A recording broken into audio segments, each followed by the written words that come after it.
ಇಲ್ಲ, ಈಗ ನಾನು ಮುನಿರತ್ನ ಅವ್ರನ್ನ ನೋಡಿದೆ, ನಾನು ಮಾತಾಡಿದೆ ಮತ್ತು ಪರೀಕ್ಷೆ ಕೂಡ ಮಾಡಿದೆ.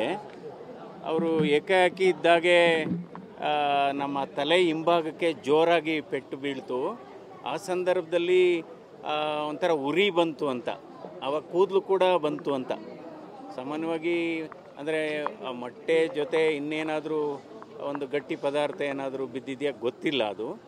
ಬಟ್ ಈಗ ಅವರು ಸ್ವಲ್ಪ ತಲೆ ಸುತ್ತು ವಾಂತಿ ಬಂದಂಗೆ ಆಗುತ್ತೆ ಅಂತ ಹೇಳ್ತಾ ಇದ್ದಾರೆ. ಯಾವಾಗಲೂ ಅಷ್ಟೇ, ತಲೆಗೆ ಪೆಟ್ಟು ಬಿದ್ದಂಥ ಸಂದರ್ಭದಲ್ಲಿ ಈ ವಾಂತಿ ಬರಂಗಾಗೋದು ಅಥವಾ ತಲೆ ಸುತ್ತು ಬಂದರೆ ಒಂದು CT ಸ್ಕ್ಯಾನ್ ಮಾಡಿಸ್ಬೇಕಾಗುತ್ತೆ. ಏನಾದರೂ ಅಕಸ್ಮಾತು ಮೆದುಳು ಒಳಗಡೆ ಏನಾದರೂ ತೊಂದರೆ ಆಗಿದೆಯಾ ಅಂತ. ಸೊ ಈಗ ನಾನು ಇಲ್ಲಿ ಫಿಸಿಷಿಯನ್ ಆದಂಥ ಡಾಕ್ಟರ್ ಮೋಹನ್ ಅವ್ರಿಗೂ ಮಾತಾಡಿದ್ದೀನಿ. ಒಂದು CT ಸ್ಕ್ಯಾನ್ ಮಾಡ್ತಾರೆ ಇವಾಗ. ಅಲ್ಲ, ಅದು ಗೊತ್ತಿಲ್ಲ, ಅದೆಲ್ಲ ಪರೀಕ್ಷೆಗಳು ಮಾಡಬೇಕು. ಅದು ಮೇಲ್ನೋಟಕ್ಕೆ ಏಕಾಏಕಿ ಗೊತ್ತಾಗೋದಿಲ್ಲ.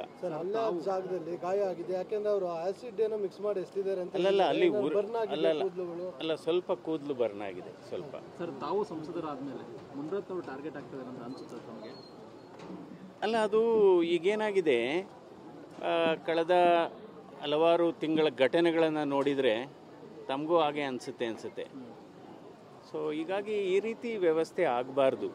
ಯಾಕೆಂದರೆ ಈಗ ನಾವು ಈ ವರ್ಷ 75ನೇ ನಮ್ಮ ಸಂವಿಧಾನ ದಿನಾಚರಣೆಯನ್ನು ಆಚರಣೆ ಮಾಡ್ತಾ ಇದ್ದೇವೆ. ಸಂವಿಧಾನಕ್ಕೆ ನಾವು ಬೆಲೆ ಕೊಡಬೇಕು. ನಾವು ಯಾವಾಗಲೂ ಅಷ್ಟೇ ಒಂದು ಪ್ರಜಾತಂತ್ರ ವ್ಯವಸ್ಥೆಯಲ್ಲಿ ಆರೋಗ್ಯಕರವಾದಂಥ ಸ್ಪರ್ಧೆ ಇರಬೇಕು. ಚುನಾವಣೆಯಲ್ಲಿ ಒಬ್ಬರು ಗೆಲ್ಲೋದು ಅಥವಾ ಒಬ್ಬರು ಸೋಲೋದು ಅದು ಸ್ವಾಭಾವಿಕ. ಬಟ್ ಆದರೆ ಇದು ನಿರಂತರವಾಗಿ ಈ ರೀತಿ ಮಾಡೋಂಥದ್ದು ನಿಜವಾಗ್ಲೂ ಬಹಳ ಖಂಡನೀಯ ಅಂತ ನಾನು ಅಂತೀನಿ. ಸೊ ಇದಕ್ಕೆ ಅಂದರೆ ಇವತ್ತು ವ್ಯವಸ್ಥೆ ದಾರಿ ತಪ್ತಾ ಇದೆ ಅಂತ ಅನಿಸುತ್ತೆ.